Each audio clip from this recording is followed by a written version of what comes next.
Hello दोस्तों, मैं अखिलेश दुबे आप सभी का एक बार फिर से अपने इंग्लिश तक के यूट्यूब चैनल में आपका हार्दिक स्वागत और अभिनंदन करता हूं।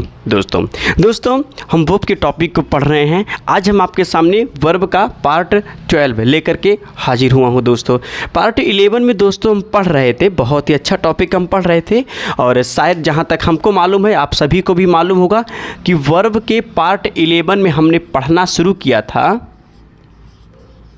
Use of noun infinitive. जी हाँ, थोड़ा सा दिमाग लगाइएगा। मैंने पढ़ा था the use of noun infinitive. जी हाँ बेटा, ध्यान दीजिएगा, the use of noun infinitive. अच्छे तरीके से चीज़ों को समझिएगा। मैंने यहाँ पर लिखा the use of noun infinitive. दोस्तों नाउन इन्फिनेटिव कहाँ कहाँ यूज हो सकता है सेंटेंस में, इस पे मैंने डिस्कस किया था और आपको मालूम होगा कि इसके मैंने 3 यूज बताए थे दोस्तों। जी हाँ इसके मैंने 3 यूज बताए थे माय डियर। मैंने सबसे पहला यूज बताया था इसका कि इसका यूज हम करते हैं एज ए सब्जेक्ट की जगह। जी हाँ, इसका यूज दोस्तों करते हैं एज ए सब्जेक्ट की जगह। इस पे मैंने एग्जाम्पल भी बोला था दोस्तों और मैंने ये भी कहा था कि चाहे तो हम इसको एक्सपेंड कर सकते हैं। ये हमने प्रीवियस क्लास में देखा था दोस्तों। जिन बच्चों ने अभी तक हमारे उस लेक्चर को नहीं देखा है, हमारे प्लेलिस्ट में जाएं, वहाँ पर वर्ब का सारा कंटेंट आपको बहुत सही तरीके से दोस्तों मिल जाएगा। आज हम उसी टॉपिक को आगे कंटिन्यू करेंगे। फिर मैंने कहा था कि नाउन इन्फिनेटिव की बात करो दोस्तों तो इसका यूज हम एज ए सब्जेक्ट करते हैं।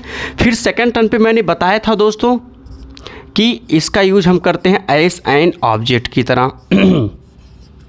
जी हाँ, इसका यूज करते हैं my dear as an object की तरह। जी हाँ, एज एन ऑब्जेक्ट की तरह करते हैं माय डियर। ध्यान से चीज़ों को समझते हुए चलिएगा। फिर थर्ड रूल्स हमने बताया था कि इसका यूज हम करते हैं प्रेपोजिशनल ऑब्जेक्ट की तरह।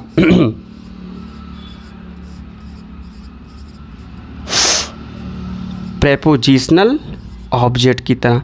दोस्तों एक चीज़ बता दूं, कुछ लोग इसको प्रीपोजिशन पढ़ते हैं, तो पहले इस चीज़ को दिमाग में रख लीजिए कि ये प्रेपोजिशन नहीं है दोस्तों, सॉरी प्रीपोजिशन नहीं है, प्रेपोजिशनल। प्रेपोजिशन शब्द से बना है प्रेपोजिशनल ऑब्जेक्ट। जी हाँ, इस चीज़ पे डिस्कस करेंगे। मैंने सब्जेक्ट का एग्जांपल दे दिया था, चलिए ऑब्जेक्ट की तरफ पढ़ेंगे। और मैंने एक चीज़ बताया था कि चाहूँ तो मैं किसी भी सब्जेक्ट में आए हुए नाउन इन्फिनेटिव को दोस्तों एक्सपेंड कर सकता हूँ। वो एक्सपेंड कैसे करेंगे इसका भी डिस्कस मैंने प्रीवियस क्लास में दोस्तों किया हुआ है। 8 के माध्यम से हम उसको एक्सपेंड कर सकते हैं। चलिए दूसरे की आज हम बात करेंगे। आज हम पढ़ेंगे एज एन ऑब्जेक्ट की तरह, इसके बाद प्रीपोजिशनल ऑब्जेक्ट की तरह। एग्जाम्पल देखेंगे। सबसे पहले दोस्तों हम बात करेंगे एज एन ऑब्जेक्ट की तरह। किसी भी सेंटेंस में नॉन इन्फिनेटिव ऑब्जेक्ट की तरह आ सकता है दोस्तों। चलिए चीज़ों को समझते हैं ताकि आपके लिए कोई समस्या ना रहे। जैसे मान लिया एक छोटा सा एग्जाम्पल मैं आपके लिए राइट करता हूँ, ध्यान दीजिएगा। हमने कहा आई लव टू प्ले। जी हाँ दोस्तों, अब अगर मैं इस सेंटेंस की बात करूं माय डियर तो ज़रा सोचिएगा। इस सेंटेंस में इस आई की बात करूं दोस्तों तो आई इस सेंटेंस में सब्जेक्ट है। आप सभी को मालूम होगा कि आई इस सेंटेंस में दोस्तों क्या है, सब्जेक्ट है। और इसके बाद इस लव की बात करूं दोस्तों तो लव यहाँ पर दोस्तों क्या है, मेन वर्ब है। अब देखिए मेन वर्ब के बाद यहाँ लिखा है टू प्ले दोस्तों, टू लगा है, वर्ब का फर्स्ट फॉर्म है, तो यकीनन ये नाउन इन्फिनेटिव होगा कि नहीं होगा। आपको पता है कि 2 + B1 नाउन इन्फिनेटिव भी होता है और जीरेंडियर इन्फिनेटिव भी होता है। दोनों हो सकते हैं, 2 + B1 दोनों तरीके से दोस्तों काम कर सकते हैं। और दोनों कैसे काम करते हैं ना, इसका डिस्कस मैंने बहुत शानदार तरीके से ऑलरेडी बता दिया है दोस्तों। चलिए प्रश्न ये उठता है, क्वेश्चन ये उठता है कि सर जी इस सेंटेंस में आई सब्जेक्ट है, बिल्कुल सब्जेक्ट है। इसके बाद ये जो लव लिखा है ये वर्ब है। जी हाँ दोस्तों वर्ब है। लेकिन क्वेश्चन ये होता है कि क्या इस लव के बाद यानी इस वर्ब के बाद ये जो चीज़ हमने लिखा है ये ऑब्जेक्ट है दोस्तों या नहीं है, क्योंकि वर्ब के बाद ज़रूरी नहीं कि ऑब्जेक्ट हमेशा आए। जी हाँ, इस चीज़ को दिमाग में रख लीजिएगा कि किसी भी सेंटेंस में वर्ब के ठीक तुरंत बाद हमेशा ऑब्जेक्ट आए ये ज़रूरी नहीं है। ऑब्जेक्ट कभी कभी आता भी है दोस्तों और कभी कभी ऑब्जेक्ट नहीं आता है। ध्यान दीजिएगा। तो एक चीज़ बता दूं, कैसे आप इस अपनी कन्फ्यूजन को दूर करोगे, तो इसका बड़ा सिंपल सा फंडा है दोस्तों, बहुत आसान है। किसी भी सेंटेंस में ध्यान दीजिएगा, किसी भी सेंटेंस में मैं आपको यहाँ बता देता हूँ, एक काम करता हूँ यहाँ बता देता हूँ, ध्यान दीजिएगा। किसी भी सेंटेंस में यदि आपको, हालांकि इस चीज़ पे मैं डिस्कस किया हूँ, फिर भी मैं आपको बता दे रहा हूँ ताकि दिमाग में इस चीज़ को रख लीजिए। किसी भी सेंटेंस में अगर हमको सबसे पहले दोस्तों सब्जेक्ट लिखा मिल जाता है, ध्यान दीजिएगा, किसी भी सेंटेंस में सबसे पहले हमको सब्जेक्ट नज़र आ जाता है, और अगर सब्जेक्ट है दोस्तों तो सब्जेक्ट के बाद 100% हमको मेन वर्ब नज़र आएगा। मेन वर्ब, हेल्पिंग वर्ब दोनों आ सकता है, लेकिन मेन वर्ब के बाद दोस्तों, मेन वर्ब के बाद जो वर्ड लिखा होगा वो ऑब्जेक्ट होगा कब, ध्यान दीजिएगा, वो ऑब्जेक्ट होगा कब, जब वो दोस्तों सेंटेंस में व्हाट का आंसर देगा। बस इतना आप दिमाग में रख लीजिए, जब वो सेंटेंस में किसका आंसर देगा माय डियर, व्हाट का आंसर देगा। इस चीज़ को दिमाग में आप रख लीजिए। सेंटेंस में सबसे पहले सब्जेक्ट आएगा, कोई दिक्कत नहीं है, उसके बाद हेल्पिंग वर्ब या मेन वर्ब आएगा, कोई दिक्कत नहीं है, लेकिन इसके बाद दोस्तों ऑब्जेक्ट है तब माना जाएगा जब वो मेन वर्ब के बाद लिखा हुआ वर्ड किसका आंसर देता है दोस्तों, व्हाट का आंसर देता है। इस चीज़ को दिमाग में रखे रहिएगा। अगर वो व्हाट का आंसर दिया तो समझ लीजिए वो ऑब्जेक्ट है, और अगर नहीं दिया तो इसका मतलब वो ऑब्जेक्ट नहीं है दोस्तों। आइए सेंटेंस को देख लेते हैं। अगर मैं यहाँ क्वेश्चन की बात करूँ तो आई दोस्तों यहाँ पर सब्जेक्ट होगा, ये आपको अच्छी तरीके से मालूम होगा। लव की बात करूँ माय डियर तो लव यहाँ पर मेन वर्ब होगा, इसमें भी कोई दिक्कत नहीं है माय फ्रेंड। लेकिन जरा सोचिए, लव के बाद यहाँ लिखा है टू प्ले। जी हाँ, लव के बाद दोस्तों यहाँ क्या लिखा है, टू प्ले। टू प्ले का मतलब खेलना होगा। अब एक काम करते हैं, इसकी जगह मैं व्हाट रखता हूँ। क्या रखता हूँ दोस्तों, व्हाट। मैंने कहा आई लव व्हाट। आई मतलब मुझे, लव मतलब पसंद है, व्हाट मतलब क्या, मुझे क्या पसंद है। आपका आंसर तुरंत मिलेगा दोस्तों, खेलना। यानी इस सेंटेंस की बात करूँ तो यहाँ टू प्ले दोस्तों किसका आंसर दे रहा है, व्हाट का आंसर दे रहा है, और जो व्हाट का आंसर देगा वो हकीकत में ऑब्जेक्ट होगा। यानी यहाँ पर टू के साथ लिखा हुआ प्ले, यानी टू प्लस ये प्ले वर्ब का फर्स्ट फॉर्म है, टू के साथ लिखा हुआ वर्ब का फर्स्ट फॉर्म, यानी ये अपने आप में व्हाट का आंसर दे रहा है, यानी ये यहाँ पर ऑब्जेक्ट है। और अगर ये ऑब्जेक्ट है तो नाउन इन्फिनिटिव यहाँ किस रूप में आया है दोस्तों, एज एन ऑब्जेक्ट के रूप में आया है दोस्तों। यही चीज़ मैं आपको बताना चाह रहा था। इस चीज़ को दिमाग में आप आराम से रखे रहिएगा कि किसी भी सेंटेंस में नाउन इन्फिनिटिव, जी हाँ, नाउन इन्फिनिटिव का मतलब फिर से आपको बता देता हूँ, यहाँ दिमाग में इस चीज़ को रख लीजिए। नाउन इन्फिनिटिव का मतलब सेंटेंस में हमको टू नज़र आ जाए और टू के साथ माय डियर वर्ब का फर्स्ट फॉर्म नज़र आ जाए। तो 2 + P1 यदि सेंटेंस में नाउन का काम करेगा तो वो नाउन इन्फिनिटिव कहलाएगा। और ये सेंटेंस में 3 जगह यूज हो सकता है, सब्जेक्ट के रूप में यूज हो सकता है, ऑब्जेक्ट के रूप में यूज हो सकता है, और प्रेपोजिशनल ऑब्जेक्ट के रूप में यूज हो सकता है। मैंने यहाँ पर पिछले लेक्चर में मैंने इसका एग्जाम्पल दिया था, आज मैंने यहाँ पर आपको इसका एग्जाम्पल बताया। बस इतना ध्यान रखना है कि किसी भी सेंटेंस में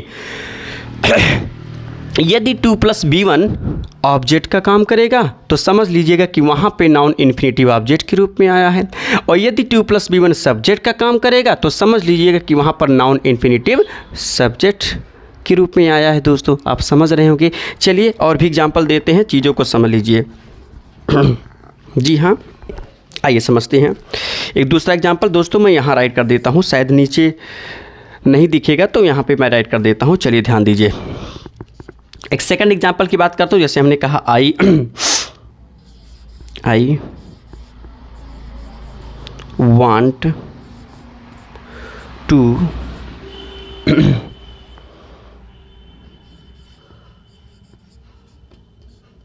जी हाँ दोस्तों, अब यदि मैं सेंटेंस की बात करूँ माय डियर, तो इस सेंटेंस में यदि इसकी बात करूँ तो यहाँ पर देखिएगा, यहाँ पर ये जो सबसे पहले लिखा है माय डियर, ये यहाँ पर सब्जेक्ट है। आप आराम से चीज़ों को समझ सकते हैं। इसके बाद ये जो चीज़ लिखा है माय डियर, ये अपने आप में क्या है, मेन वर्ब है डियर। इसके बाद जरा देखिएगा टू राइट का मतलब यहाँ होगा लिखना। फिर से मैं इसकी जगह व्हाट रखता हूँ दोस्तों, व्हाट ही बताएगा कि वो ऑब्जेक्ट है या नहीं है। व्हाट का आंसर मिला तो समझ लीजिए वो एज एन ऑब्जेक्ट है दोस्तों। मैंने कहा आई मतलब मुझे, वांट मतलब आई मतलब मैं, वांट मतलब चाहता हूँ, टू राइट मैं चाहता हूँ क्या, मैं क्या चाहता हूँ। आपका तुरंत आंसर मिलेगा लिखना। यानी यहाँ पर माय डियर व्हाट का आंसर मिल रहा है। और अगर यहाँ पर ये वाट का आंसर दे रहा है यानी इस सेंटेंस में 2 + B1 लिखा हुआ ऑब्जेक्ट है, यानी यहाँ पर 2 + B1 यानी नाउन इन्फिनेटिव किस रूप में आया है दोस्तों, ऑब्जेक्ट के रूप में आया है। उम्मीद करेंगे कि आपको समझ में आ गया होगा। एक काम करिए, इसको नोट करिए, फिर मैं प्रीपोजिशनल ऑब्जेक्ट वाला एग्जाम्पल आपके सामने देता हूँ। जल्दी से नोट कीजिए दोस्तों।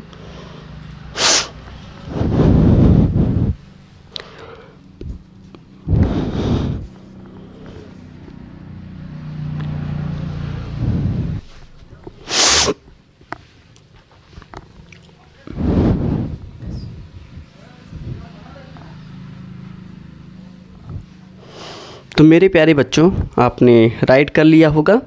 चलिए आगे देखते हैं।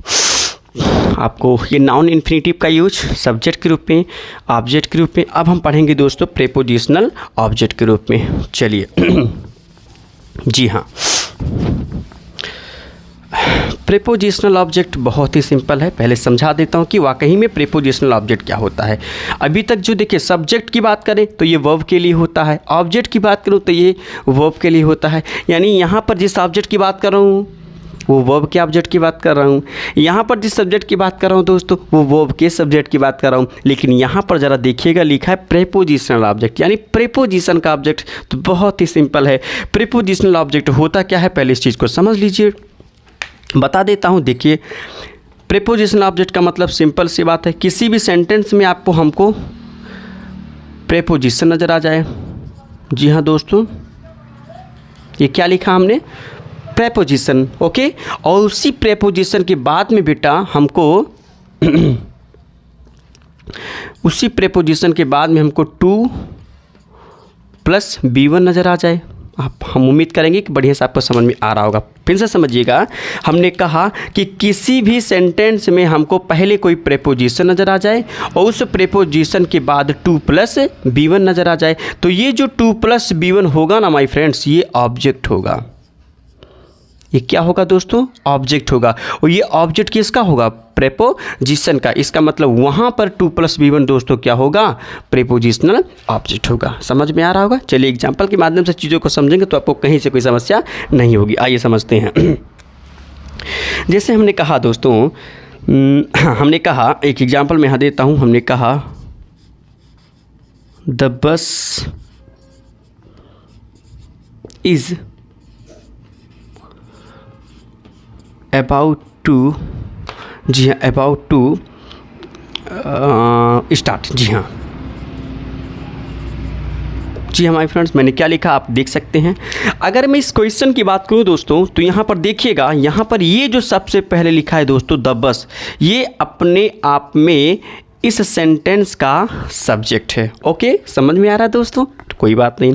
इसके बाद यदि मैं इस इज की बात करूँ माय डियर, तो यहाँ पर इज अपने आप में वर्ब है। हालांकि हेल्पिंग वर्ब, मेन वर्ब सब मैं आपको समझा चुका हूँ, कहीं से कोई दिक्कत नहीं हो सकती।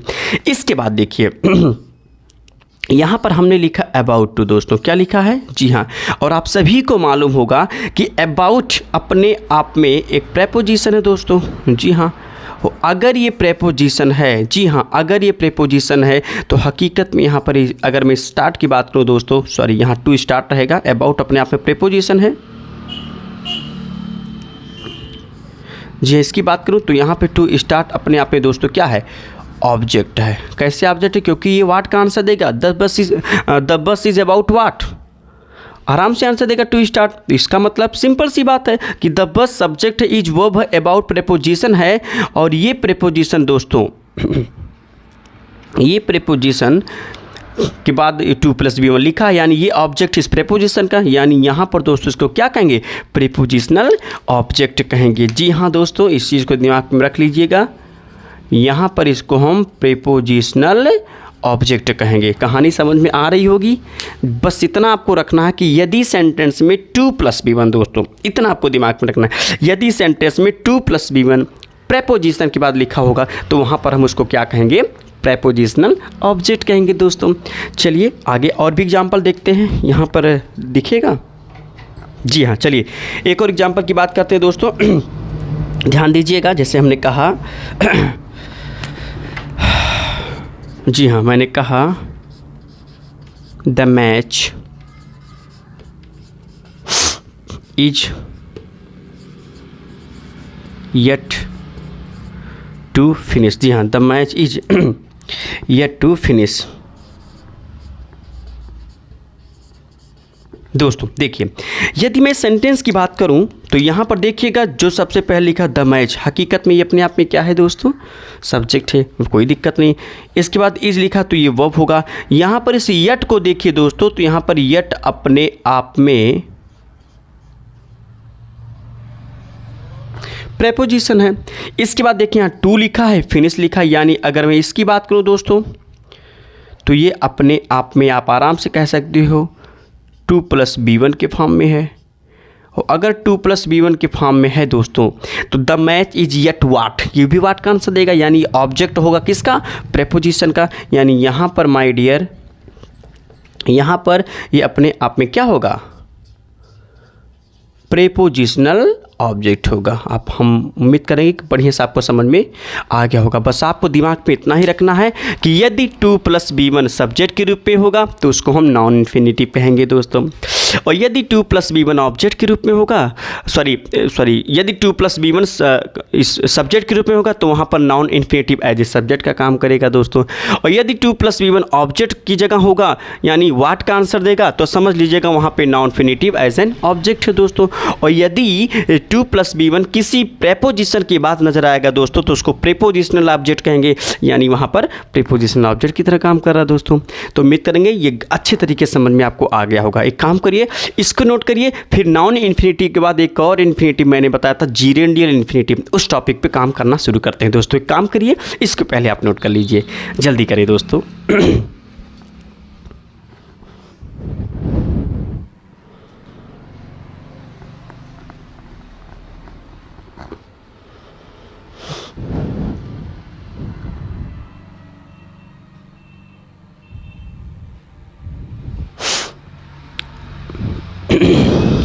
तो उम्मीद करेंगे कि आप इसको राइट कर चुके होंगे। चलिए दोस्तों, अब हम पढ़ेंगे जीरेंडियल इन्फिनिटिव के बारे में। अभी तक हमने किसके बारे में पढ़ा, नाउन इन्फिनिटिव। नाउन है तो आप यहाँ से दिमाग लगा सकते हैं कि नाउन ही, नाउन के साथ एक और एक और parts of speech pronoun, noun और प्रोनाउन ही किसी सेंटेंस में सब्जेक्ट या ऑब्जेक्ट का काम कर सकते हैं। तो अगर नाउन इन्फिनिटिव है दोस्तों तो वैसे भी कंफर्म है कि नाउन इन्फिनिटिव ही सब्जेक्ट या ऑब्जेक्ट का काम कर सकता है दोस्तों। लेकिन जीरेंडियल इन्फिनिटिव की बात करूं, चलिए मैं इसको इरेज करता हूं दोस्तों। अब हम पढ़ेंगे यूज ऑफ जीरेंडियल इन्फिनिटिव। जी हाँ, ध्यान से चीज़ों को समझिए। अब हम पढ़ेंगे यूज ऑफ जीरेंडियल इन्फिनिटिव क्या होता है दोस्तों, इसको भी चीज़ों को ध्यान से सीखेंगे। अब अगर मैं जीरेंडियल इन्फिनिटिव की बात करूं दोस्तों, जीरेंडियल इन्फिनिटिव क्या होता है, चलिए ध्यान से देखिए। तो अब हेडिंग लगाएंगे यूज ऑफ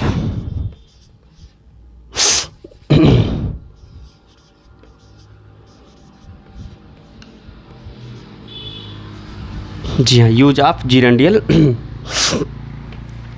इन्फिनिटिव। दिख रहा है अच्छे से दोस्तों, दिख रहा है ना अच्छे से, कोई दिक्कत तो नहीं है? कोई प्रॉब्लम होगी तो आप कमेंट बॉक्स में ज़रूर बताइएगा। जी हाँ दोस्तों, यहाँ पर हमने लिखा है जीरेंडियल इन्फिनिटिव क्या होता है, बता चुका हूँ, पहले मैं बताया हूँ कि जीरेंडियल इन्फिनिटिव की बात करूँ दोस्तों तो हकीकत में, एक मिनट यहाँ नहीं, इसको चूँकि बता चुका हूँ, जीरेंडियल इन्फिनिटिव भी फॉर्म होता है दोस्तों 2+B1 का, बता चुका हूँ अच्छे तरीके से, बहुत ज़्यादा इस पर मुझे डिस्कस नहीं करनी है। जीरेंडियल इन्फिनिटिव दोस्तों क्या होता है, किसी भी सेंटेंस में यदि टू नज़र आ जाए और उसके साथ वर्ब का फर्स्ट फॉर्म नज़र आ जाए दोस्तों तो वहाँ पर वो जीरेंडियल इन्फिनिटिव कहलाता है। लेकिन सुनो, 2+B1 तो नॉन इन्फिनिटिव भी था और 2+B1 जीरेंडियल इन्फिनिटिव कैसे होगा? एक शर्त इसकी क्या है कि यदि 2+B1, जी हाँ, 2+B1 सेंटेंस में दोस्तों काम करेगा एडजेक्टिव का या फिर दोस्तों काम करेगा एडवर्ब का, इतना आपको दिमाग में रखना होगा। यदि 2+B1 एडजेक्टिव या एडवर्ब का काम करेगा तो उसको जीरेंडियल इन्फिनिटिव कहेंगे दोस्तों। और यदि 2+B1 सेंटेंस में नाउन का काम करेगा तो हम वहाँ पर उसको नाउन इन्फिनिटिव कहेंगे। अब इसके फंक्शन को समझेंगे। देखिए, जीरेंडियल इन्फिनिटिव का पहला यूज क्या होता है दोस्तों, ध्यान से समझिए। जी हाँ, जीरेंडियल इन्फिनिटिव आप जानते हैं, एडजेक्टिव की बात करूँ या एडवर्ब की बात करूँ तो ये मॉडिफाई करने का काम करते हैं। जीरेंडियल की बात करूं, सॉरी एडजेक्टिव की बात करूं या एडवर्ब की बात करूं, तो ये सेंटेंस में मॉडिफाई करने का काम करते हैं दोस्तों। नाउन की बात किया था तो सेंटेंस में नाउन या तो सब्जेक्ट का काम करता है या तो ऑब्जेक्ट का काम करता है। लेकिन दोस्तों एडजेक्टिव या एडवर्ब सेंटेंस में सब्जेक्ट का काम तो नहीं करेगा, ऑब्जेक्ट का काम तो नहीं करेगा, लेकिन हकीकत में ये किसी नाउन या प्रोनाउन या एडवर्ब या वर्ब किसी को भी मॉडिफाई दोस्तों कर सकता है। तो आइए चीज़ों को समझते हैं। अब यहाँ पर जीरेंडियल इन्फिनेटिव की बात करो दोस्तों, तो ये सबसे पहले मॉडिफाई करने का काम करेगा। ध्यान दीजिएगा, जी हाँ, सबसे पहले ये मॉडिफाई करता है टू मॉडिफाई। ध्यान दीजिएगा, मैंने कहा कि टू मॉडिफाई ऑफ अबव। जी हाँ, थोड़ा सा यहाँ आप दिमाग लगा लीजिएगा कि किसी भी सेंटेंस में ये सबसे पहले दोस्तों मॉडिफाई करने का काम करता है। किसका? वर्ब का। बस इतना आपको रखना, किसी सेंटेंस में ये वर्ब को अगर मॉडिफाई करता है। और एक चीज़ बता दूं, वर्ब को जो मॉडिफाई करेगा ना दोस्तों, वो एडवर्ब कहलाता है, जो वर्ब के लिए काम करता है। ऑब्जेक्ट भी होता है लेकिन यहाँ पे एडवर्ब की भूमिका में आएगा दोस्तों। आइए चीज़ों को समझते हैं। क्या कहा कि सबसे पहले 2+B1 वर्ब को मॉडिफाई करेगा। कैसे? आइए चीज़ों को हम समझते हैं, बहुत बढ़िया समझ में आ जाएगा दोस्तों। जैसे मान लिया, इसके लिए मैं एग्जाम्पल लिखता हूँ। हमने कहा ही, जी हाँ, केम टू मीट हर। और एक चीज़ बता दूं दोस्तों, जब 2+B1, ध्यान दीजिएगा, जब 2+B1 वर्ब को मॉडिफाई करेगा तो ये सेंटेंस में पर्पज बताता है दोस्तों। जी हाँ, ये क्या बताएगा? सेंटेंस में पर्पज बताने का काम करता है। इस चीज़ को दिमाग में रख लीजिएगा। जब भी पर्पस मतलब उद्देश्य होता है दोस्तों, जब भी 2+B1 सेंटेंस में वर्ब को मॉडिफाई करेगा दोस्तों, तो वहाँ पर वो पर्पस बताने का काम करता है। पर्पस मतलब उद्देश्य। उद्देश्य किसका होगा? आइए चीज़ों को समझते हैं। इस क्वेश्चन में कह क्या रहा दोस्तों? कह रहा है कि ही मतलब ये इंसान केम आया, क्या करने के लिए? मिलने। और मिलने किससे आया दोस्तों? हर से, यानी इससे मिलने के लिए वो आया है। यानी यहाँ पर अगर इस टू मीट को देखें तो किसको मॉडिफाई कर रहा है दोस्तों? वर्ब को। अरे भाई, किसके बाद आया है ये? टू मीट की बात करूँ तो किसके बाद आया है ये? वर्ब की बात। तो जिसके बाद आया है उसी को तो ना मॉडिफाई करेगा दोस्तों। तो यहाँ पे टू मीट मतलब मिलना। एक चीज़ बता रहा हूँ, ये इस इंसान का इनसे आने का क्या उद्देश्य है? मिलना। यानी पर्पज इसका क्या है? मिलना। समझ रहे हैं दोस्तों? तो यहाँ पे 2+B1 मॉडिफाई वर्ब को कर रहा है और यहाँ पर दोस्तों ये किसका काम कर रहा है? पर्पस का काम कर रहा है। आप चीज़ों को अच्छी तरीके से समझ सकते होंगे। हमने कहा ना कि जब 2+B1 वर्ब को मॉडिफाई करेगा तो वहाँ पर वो पर्पस बताएगा। यहाँ पे टू मीट मॉडिफाई करा वर्ब को, ही केम टू मीट हर। आप सिंपल सी बात समझ सकते हैं कि ये इंसान आया है इसके पास, यानी इसके द्वारा इसके पास आने का काम है। वो आना का उद्देश्य क्या है दोस्तों? टू मीट है। तो आप यहाँ समझ सकते हैं, यहाँ पे 2+B1 इसको मॉडिफाई कर रहा है और यहाँ पर ये वर्ब को मॉडिफाई करा, पर्पस भी बता रहा है। इसलिए यहाँ पर 2+B1 कौन सा इन्फिनेटिव होगा दोस्तों? जीरेंडियल इन्फिनेटिव होगा। उम्मीद कर रहे हैं कि बहुत अच्छे समझ में आपको आ रहा होगा। जी हाँ, यहाँ पर ये GI मतलब जीरेंडियल इन्फिनेटिव होगा दोस्तों। अच्छे तरीके से समझ सकते हैं आप। इसलिए मैं कह रहा हूँ, ध्यान से चीज़ों को समझेंगे तो बहुत बढ़िया से सारा का सारा चीज़ आपको दोस्तों समझ में आ जाएगा। चलिए एक और चीज़ देखते हैं, आइए समझते हैं। एक और एग्जाम्पल हमने कहा, ध्यान दीजिएगा, हमने कहा दोस्तों we earn to live peacefully. जी हाँ दोस्तों, ध्यान से समझिए।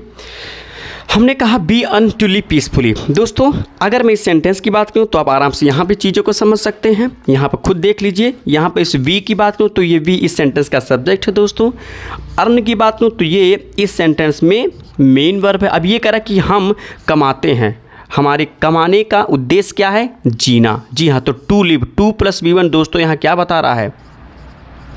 जी हाँ, यहाँ ये पर्पस बता रहा और मॉडिफाई किसको कर रहा है? भाई कमाने क्यों आदमी कमा रहा है? सॉरी जीना है कब कैसे जिएगा दोस्तों, जब वो कमाएगा। इसका मतलब ये टू प्लस लिव इसको मॉडिफाई कर रहा है, अर्थात यहाँ पर ये पर्पस बता रहा है, अर्थात यहाँ पर दोस्तों ये क्या होगा, जीरेंडियल इन्फिनेटिव होगा।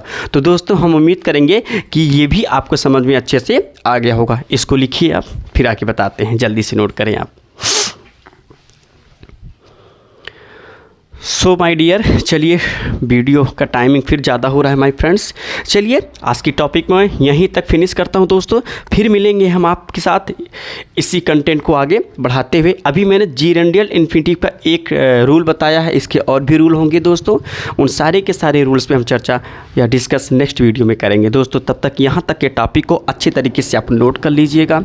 समझने में कहीं से कोई प्रॉब्लम होगा तो ज़रूर मेरे कमेंट में कमेंट करके बताइएगा दोस्तों, हम और भी खूबसूरत तरीके से चीज़ों को आपके सामने रखने का प्रयास करेंगे दोस्तों।